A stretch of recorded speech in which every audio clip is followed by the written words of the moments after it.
নবী করিম সাল্লাল্লাহু আলাইহি ওয়াসাল্লাম এরশাদ করেছেন, আল্লাহ তাআলার নিয়োজিত ফেরেশতারা তোমাদের কাছে একের পর এক আগমন করে থাকেন।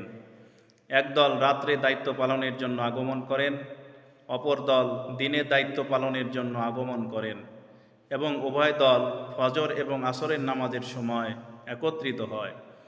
যারা রাত্রে দায়িত্ব পালন করে তারা আসরের সময় আসে এবং ফজরের সময় চলে যায়, এবং যারা দিনে দায়িত্ব পালন করেন তারা ফজরের সময় আসে, আসরের সময় চলে যান।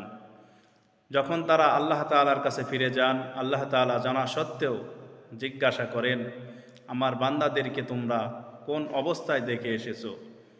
সুতরাং যারা ফজর এবং আসরের নামাজে উপস্থিত থাকে, ফেরেশতারা বলেন, হে আল্লাহ, আপনার অমুক বান্দাদেরকে আমরা নামাজরত অবস্থায় দেখে এসেছি।